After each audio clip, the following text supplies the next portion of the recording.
kanargare jirare jirana lamiki yampuru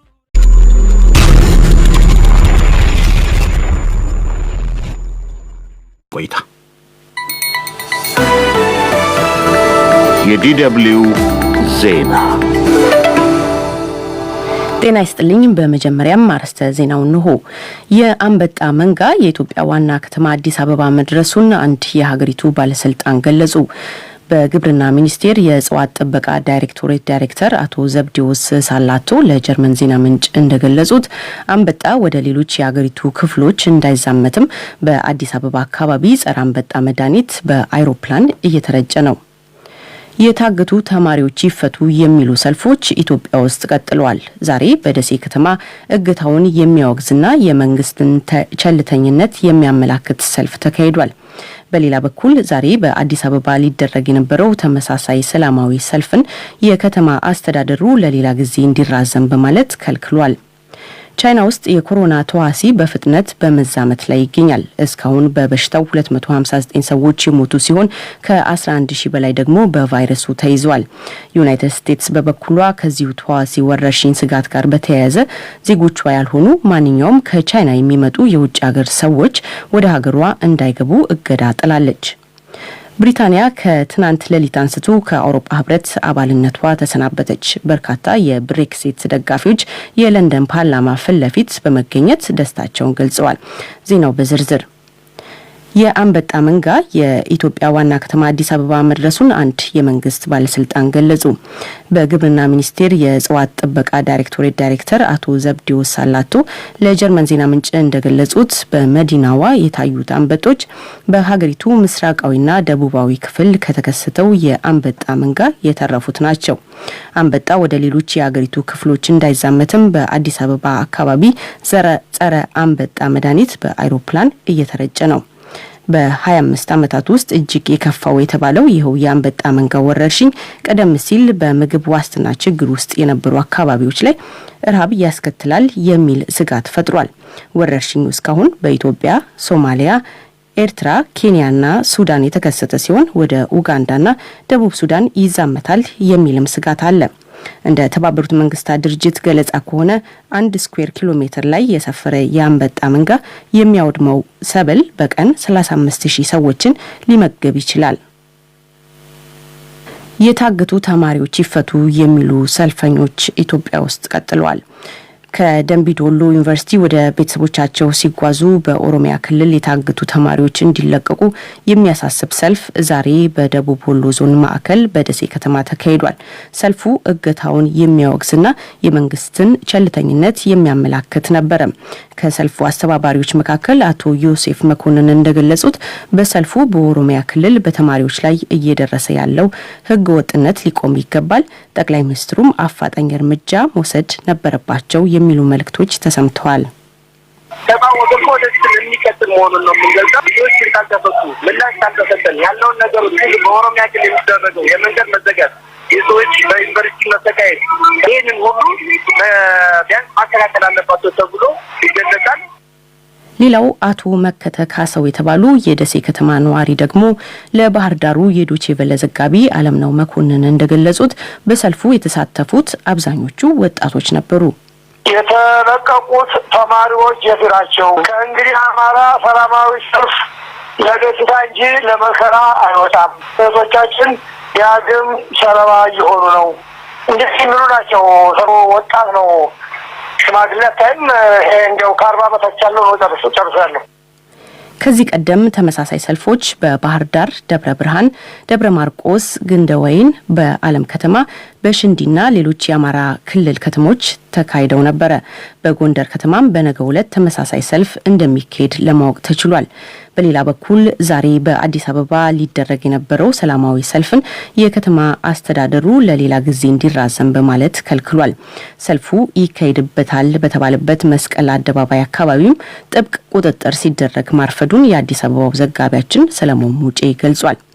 ከእገታ ያመለጠች አንዲት ተማሪ የታገቱ ተማሪዎች ቁጥር 17 መሆኑን በትገልጽም መንግስት ሰሞኑን በሰጠው መግለጫ ታግተው የሚገኙ ጠቅላላ ሰዎች ቁጥር 19 መሆናቸውን ለመገናኛ ብዙሃን አስታውቋል።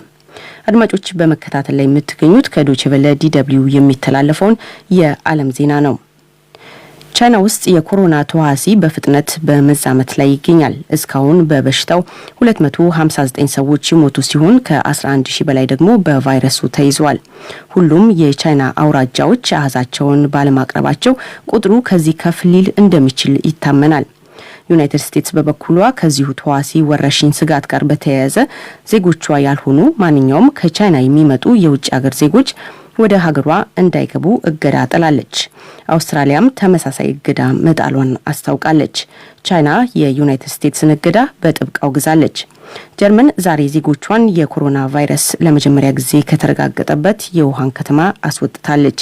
የጀርመን የጦር አውሮፕላን ይዟቸው ፍራንክፈርት ከተማ የሚያርፈው አውሮፕላን ውስጥ ምንም አይነት በበሽታው የተያዘም ይሁን መያዙ የተጠረጠረ ጀርመናዊ እንደሌለ ተገልጿል። ዛሬ ከሰዓት ጀርመን ይገባል ተብሎ የተጠበቀው ይህ አውሮፕላን ግን ሩሲያ በሀገሯ እንዲያርፍ ባለመፍቀዱ የተነሳ ሊዘገይ ይችላል። በመጨረሻም የፊንላንድ ዋና ከተማ ሄልሲንኪ ላይ የበረራ ባልደረቦቹን ቀይሮ ወደ ጀርመን ሊበር ችሏል። የአሜሪካው ፕሬዝዳንት ዶናልድ ትራምፕ ስልጣናቸውን እስከ መልቀቅ የሚያደርሳቸው ክስ እንዲደናቀፍ ሴኔቱ በአብላጫ ድምጽ ወሰነ። ሪፐብሊካኖች በሚያመዝኑበት ሴኔቱ ውስጥ የተሰጠው ድምጽ ውጤት 51 ለ49 በመሆን እጅግ ጠባብ ነበረ። በዚህም የተነሳ መስካሪዎች የምስክርነት ቃላቸውን ለመስጠት ፍርድ ቤት አይጋበዙም። ዲሞክራቶች የቀድሞ የብሔራዊ ደህንነት አማካሪ ጆን ቦልተንን ጨምሮ የዩክሬንን ጉዳይ በሚመለከት በርከት ያሉ ቁልፍ ምስክሮች ቃላቸውን ለፍርድ ቤት እንዲሰጡ ይሹ ነበር። ለዚህም ሴኔት ውስጥ 4 የሪፐብሊካን ድምጽ ያስፈልጋቸው ነበር። ትራምፕ በዲሞክራቱ ጆ ባይደን ላይ ምርመራ እንዲካሄድ በዩክሬኑ ፕሬዝዳንት ላይ ጫና አድርጓል በማለት በበርካታ ዲሞክራቶች ዘንድ ይተቻሉ። ይህ እውን ከሆነ ትራምፕ ስልጣናቸውን እስከ ማጣት ይደርሱ ነበር።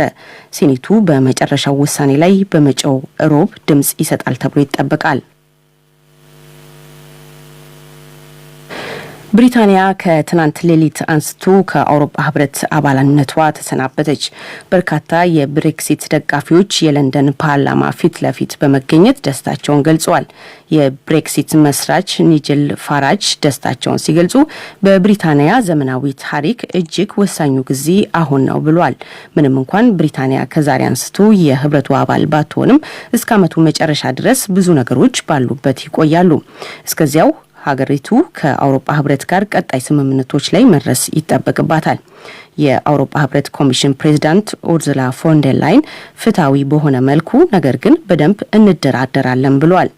የብሪታንያ ጠቅላይ ሚኒስትር ቦሪስ ጆንሰን ከአውሮፓ ህብረት ጋር የነጻ ንግድ ስምምነት እንዲኖር ይሻሉ። ብሪታንያ ከጀርመን ቀጥላ ከአውሮፓ ህብረት አባል ሀገራት ውስጥ 66 ሚሊዮን ነዋሪዎችን በመያዝ ትልቋ ሀገር ነበረች። ህብረቱን የተሰናበተችው ከ47 ዓመታት አባልነት በኋላ ነው። ይህ ዲደብሊው ነው።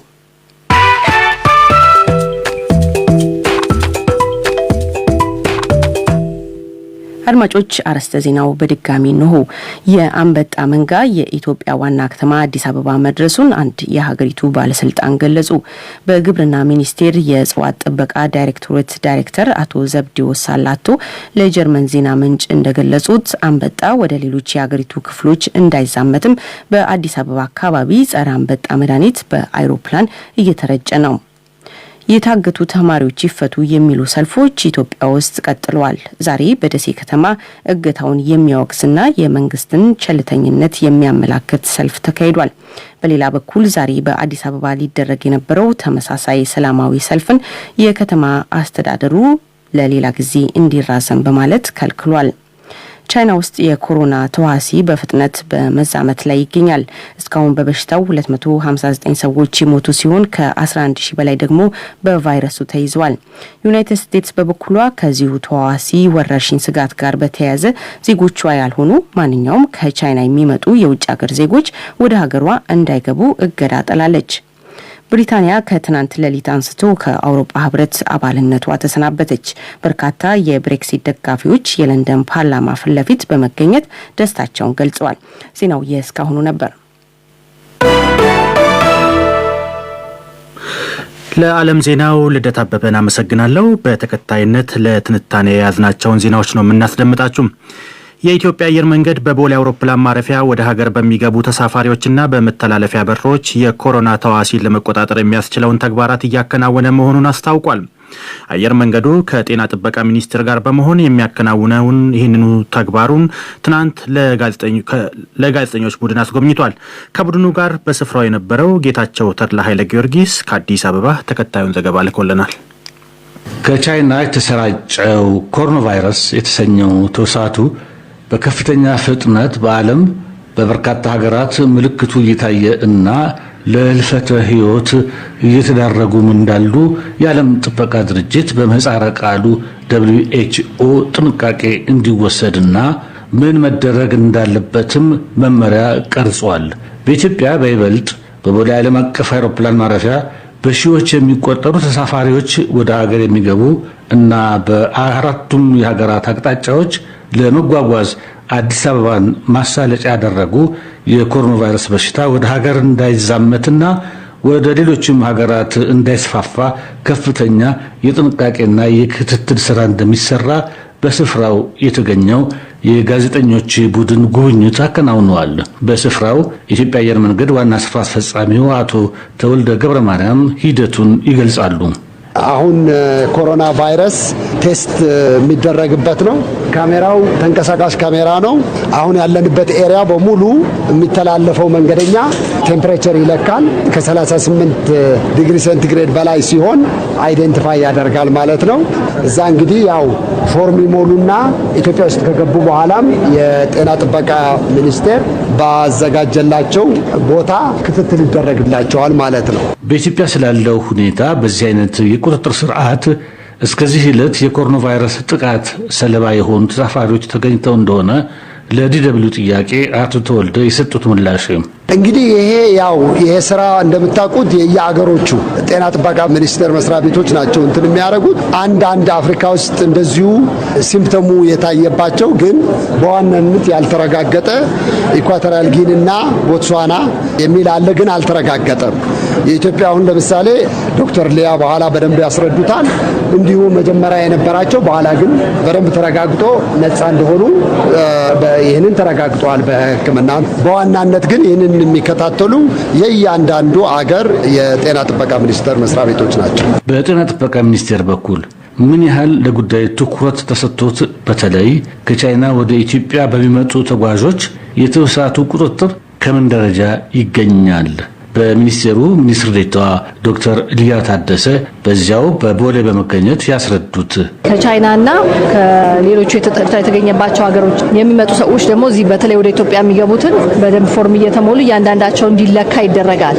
ነገር ግን አሁን በተለይ ያው በሽታውም እየጨመረ በመምጣቱ ዓለም ጤና ድርጅትን ባደረገው ማወጅ መሰረት ለማጠናከር ምን ማድረግ እንችላለን በሚል ከአየር መንገዱ ጋር ተነጋግረን አንደኛው አሁን ልናደርግ እየጀመርን ያለ ነው የቻይና መንገደኞች ሲገቡ ለብቻ ያለው ትራፊክ ለብቻ እንዲሆን ከሌሎቹ ጋር ትራፊኩ እንዳይቀላቀል ለማድረግ ሲገቡና ትራንዚት ሲያደርጉ፣ ሌላው ተጨማሪ ደግሞ ገና ከአውሮፕላን መውረድ ሲጀምሩ አውሮፕላኑ መውጫ ላይ እያንዳንዱ ሙቀት መለኪያ እያንዳንዳቸው እየተለኩ እንዲወጡ፣ ምክንያቱም እዚህ ታች ወርደው ግርግር ላይ ሳይለካ የሚያመልጥ እንኳን እንዳይኖር ያለውን ስክሪኒንግ በደንብ ማጠናከር ነው። በተለይ ግን ጥብቅ ክትትል የሚደረገው ከዚህ ከሁቤይ ፕሮቪንስ የሚመጡት ላይ የበለጠ ጠንከር ያለ ክትትል ይደረጋል። ሌላው እንግዲህ ከዓለም ጤና ድርጅት ጋር አብረን እየሰራን ያለ ነው ዋናው ቫይረሱ ራሱ ኖቨል የሚባለውን ቫይረስ ምርመራ አድርገን እናረጋግጥበትን እዚህ ስራዎች እየተሰሩ ነው። ጌታቸው ተድላ ኃይለ ጊዮርጊስ ለዲደብሊው ዘገባ ከአዲስ አበባ።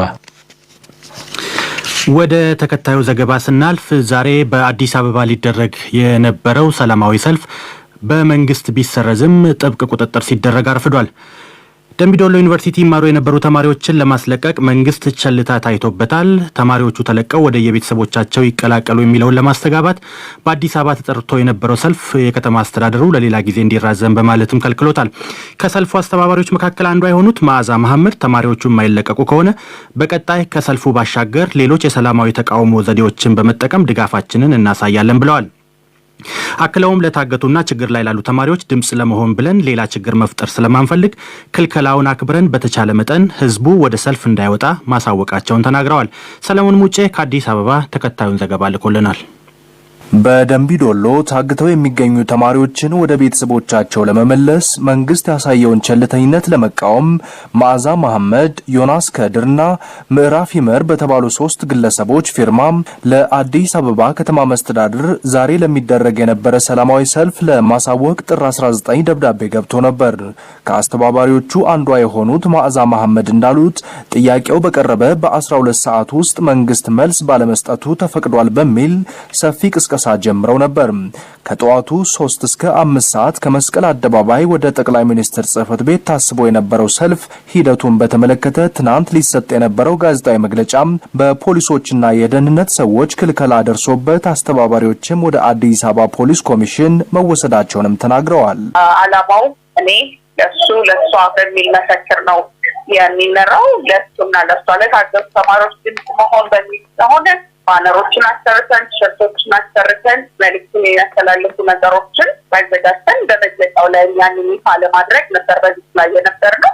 ፖሊስ ጣቢያው ከተወሰድን በኋላ የተደረገው ነገር ሰልፉን ማካሄድ እንደማይቻልና የጸጥታ ችግር አለ፣ የአፍሪካ ህብረተሰባን ስለምናስተናግድ በቂ ጸጥታ ማድረግ አንችልም የሚል ነገር ነው የተናገሩት። የከተማ መስተዳድሩ የጸጥታ ኃይል በአሁኑ ወቅት ሰልፉ ሰላማዊ ሆኖ እንዲከናወን ካለበት ኃላፊነት አንጻር ስለማይችል ለሌላ ጊዜ አስተላልፉ ብሎ መልስ ሰጥቷል። የከተማ መስተዳድሩ ወይዘሮ መዓዛ ተማሪዎቹ የማይለቀቁ ከሆነ በቀጣይ ወደ ሌላ የተቃውሞ ስልት ገብተን ድጋፋችንን እናሳያለን ብለዋል። መንግስት በቂ ትኩረት ሰጥቶ ማያስለቅቃቸው ከሆነና በልጆች ጉዳይ ለምንም የተለየ ነገር ከሌለ ድምጽ መሆናችን እንቀጥላለን። ሰልፍ ብቻም ሳይሆን ሌሎች አስፈላጊ የሆኑ ሰላማዊ መንገዶችን ተጠቅመን ለእነዚህ ልጆች ድምጽ ከመሆን ወደኋላ አንልም። ሰልፉ ቢከለከልም መስቀል አደባባይ አካባቢ ያለውን ድባብ ለመመልከት ዛሬ ከጠዋቱ 2 ሰዓት ገደማ ጀምሮ በስፍራው ተገኝቼ ነበር። ለወትሮ የአካል ብቃት እንቅስቃሴ በሚያደርጉ ሰዎች የሚሞላው መስቀል አደባባይ ጭር ብሎ ነበር። ሴኩሪቲ የሚል ጽሑፍ በጉልህ የሚታይባቸው ነጫጭ የፖሊስ ተሽከርካሪዎች በአደባባዩ ዳርና ዳር ላይ በዝተው ይታዩ እንደነበር ማስተውያለሁ። አንጸባራቂ መለያ የለበሱ ፖሊሶችም ማንም ሰው ወደ አደባባዩ እንዳይገባ ቆመው ይጠባበቃሉ። በስፍራው ይቆሙ የነበሩ አገር አቋራጭ ልዩ ተሽከርካሪዎችም ቢሆን የሉም። ከወትሮ በተለየ መልኩም ሙሉ ትጥቅ ያነገቡ ፖሊሶች አልፎ አልፎም የፌዴራል ፖሊሶች ጥብቅ ቁጥጥር ሲያደርጉ ተስተውለዋል። ወይዘሮ መዓዛም ወደ ስፍራው ተጉዘው እንደነበርም ጠይቄያቸዋለሁ። በታገቱና ችግር ላይ ላሉ ተማሪዎች ድምጽ እንሆናለን ብለን ሌላ ችግር መስጠት ለማንፈልግ በተቻለ መጠን ባሉት ሚዲያዎች ሁሉ ሰልፉን እንደተሰረዘ ማሳወቅ ሞክረናል። ወደ አቤት አደባባይ ሄጄ ነበር ዛሬ ጠዋት፣ ግን ወደ አካባቢ መቅረብ አልቻልኩም። የወጣ ሰው የለም፣ ግን አካባቢ ፖሊስ እንደተከበበ ለማየት ይችላል። እኔም ወደዛ አካባቢ እንዳልደርስ በፖሊሶች ክልከላ ስለተደረገብኝ ተመልሻለሁ ማለት ነው። በደንቢ ዶሎ ዩኒቨርሲቲ የሚማሩ የነበሩ ተማሪዎች ከታገቱ 2 ወር እየሞላቸው ሲሆን በሳምንቱ አጋማሽ በተለያዩ የአማራ ክልል ከተሞች ዛሬ ደግሞ በደሴ ተማሪዎቹ እንዲለቀቁ የሚያጠይቁ ሰላማዊ የተቃውሞ ሰልፎች ተካሂደዋል። ለዲደብሊው ለተጠናቀረው ዘገባ ሰለሞን ሙጬ ነኝ ከአዲስ አበባ። አዲስ አበባ ውስጥ ረቡዕ ጥር 20 ቀን 2012 ዓ.ም የሀገር ግንባታ ከየት ይጀመራል በሚል ርዕስ በተካሄደ ውይይት ላይ የኢትዮጵያ የከፍተኛ ትምህርት ተቋማት ቁጥር ቢጨምርም ያበረከቱት አስተዋጽኦ እዚህ ግባ የሚባል አይደለም የሚል ትችት ተደምጧል።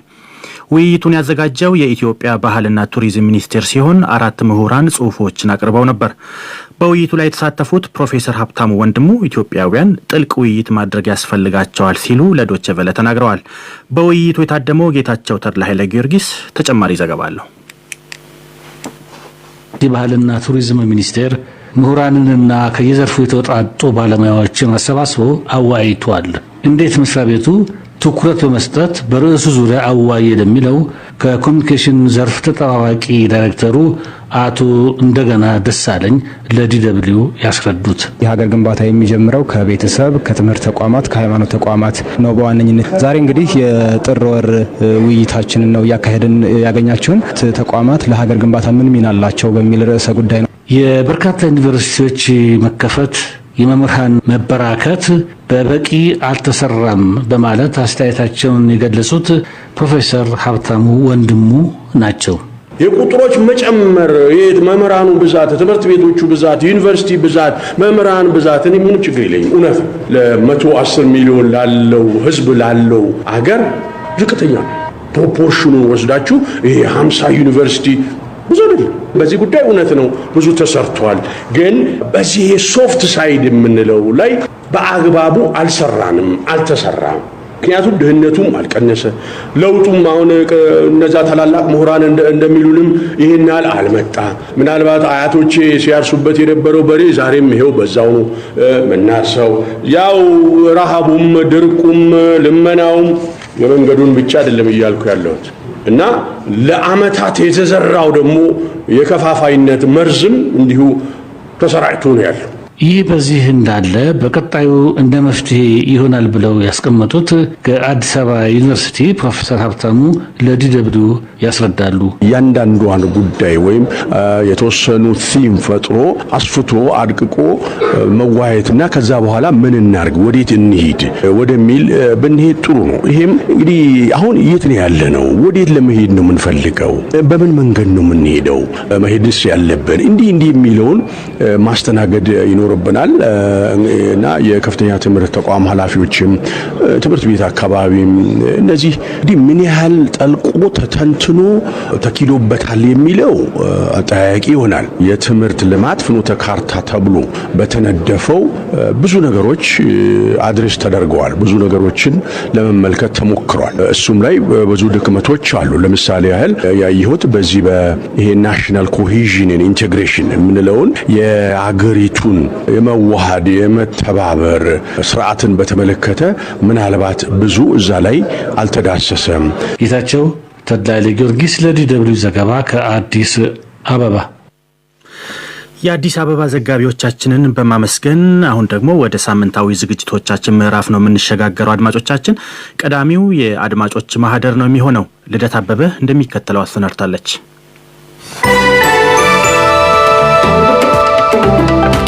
የአድማጮች ማህደር የዛሬውን የአድማጮች ማህደር ክፍለ ጊዜ የምንጀምረው ከጀርመን በደረሰን አንድ ደብዳቤ ወይም ጥያቄ ይሆናል።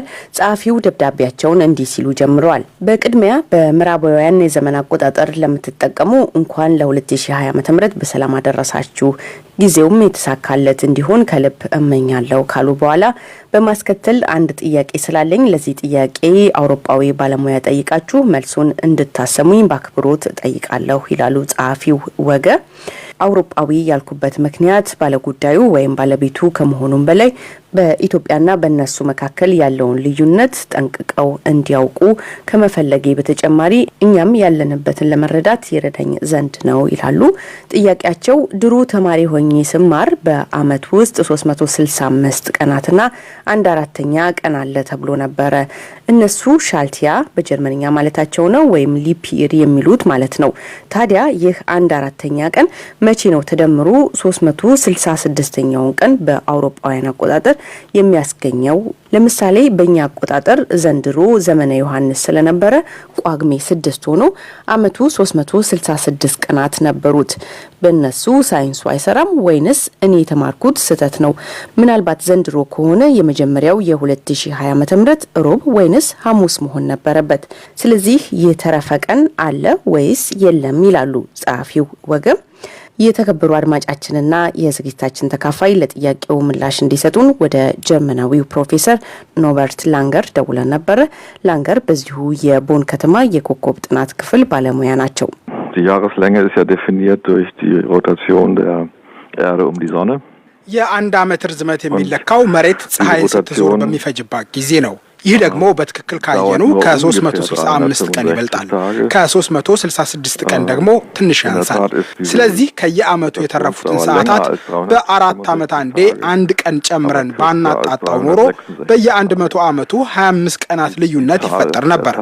ስለዚህ እያንዳንዱ ዓመት 365 ቀናትና 6 ሰዓታት ገደማ ስለሆነ ያለው እነዚህን ሰዓታት በ4 ዓመት አንዴ እንደ አንድ ቀን ማጣጣቱ በሽርፍራፊ ዓመት የሚዛባውን ዕለት ለማጣጣም ስለሚረዳ ነው።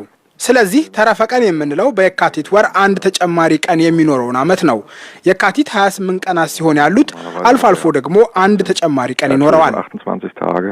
In manchen Jahren hat er eben einen Tag mehr. የተከበሩ አድማጫችን ፕሮፌሰሩ እንዳሉት መሬት ፀሐይዋን የምትዞርበት ጊዜ ከ365 ቀን ስለሚበልጥና ከ366 ቀን ደግሞ ስለሚያንስ ስሌቱ በደንብ እንዲስተካከል በ400 ዓመታት ውስጥ 3 ተረፈ ቀናት አይኖረውም ማለት ነው። ሌላው ጥያቄው ደግሞ በቅርቡ